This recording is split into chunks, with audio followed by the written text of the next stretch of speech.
કોળી સમાજના રાષ્ટ્રીય ઉપાધ્યક્ષ મેદાને આવ્યા છે। સંમેલનને લઈને ઉપાધ્યક્ષ પ્રવીણ કોળીએ નિવેદન આપ્યું।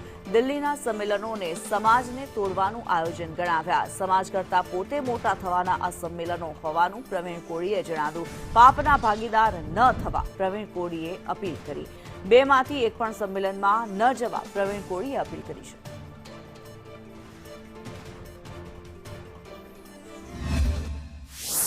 કોળી સમાજના રાષ્ટ્રીય પ્રમુખ કોણ, આ મુદ્દો તો કોર્ટની અંદર ચાલી રહ્યો છે, પરંતુ એ પહેલા દિલ્હીની અંદર બે અલગ અલગ તારીખે બે અલગ અલગ એક જ સમાજના સંમેલન યોજાઈ રહ્યા છે। આપણી સાથે રાષ્ટ્રીય ઉપાધ્યક્ષ પ્રવીણભાઈ કોળી છે। પ્રવીણભાઈ, સમાજ એક છે પરંતુ સંમેલન બે, આવું કેમ?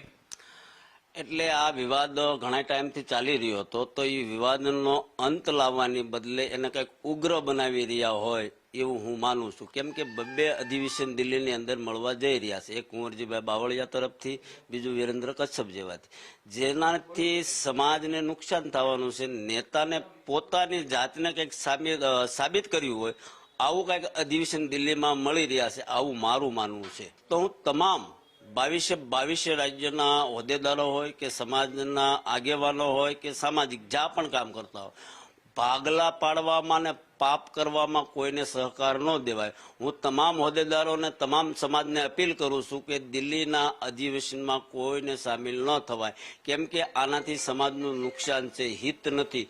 પોતાની જાતને મોટી બતાવવા માટેના જે સંમેલન થઈ રહ્યા છે તો એમાં સમાજને સામેલ થવાય નહીં। તમે કોના પક્ષે છો અને તમે કોળી સમાજ, ગુજરાત કોળી સમાજને કઈ રીતે અપીલ કરશો, દેશ આખાને કઈ રીતે અપીલ કરશો? હું ગુજરાતના સ્પષ્ટતા સાથે જ કીધું છું, હું કોઈની સાથે નથી, હું સમાજની સાથે છું। સમાજનું જે હિત થતું હોય ના છે એમની પાછળ કઈ પ્રીટ હોય કે સમાજનું હિત થાય, આ બે અધિવેશન કરવાથી સમાજનું હિત થાય, કોને સપોર્ટ દેવો? એકને સપોર્ટ દેવી તો એકને દુઃખ લાગે, બીજા એક ગ્રુપ બની જાય, નીચે તળિયા સુધી આવે કે ભાઈ ખાલી નેતા પૂરતું તો છે નહીં, એ થેટ ઉપરથી લઈને નીચે જમીન ઉપરે તો ના સમાજનું હિત ન થાય, નુકસાન થાય। એટલે હું તો બેમાંથી એકમાં પણ જવાની તમામ, હું તો પોતે નથી જ જવાનો, એ ફાઇનલ જ છે।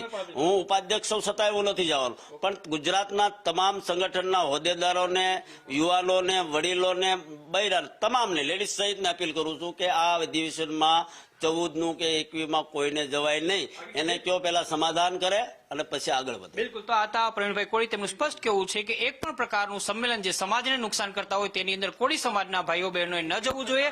પહેલા તો એ નક્કી થવું જોઈએ કે રાષ્ટ્રીય પ્રમુખ કોણ છે ને ત્યારબાદ સમાજના હિતની અંદર નિર્ણય લેવો જોઈએ। કેમેરામેન વિપુલ બોરીચા સાથે મયુર સોની, સંદેશ ન્યૂઝ, રાજકોટ।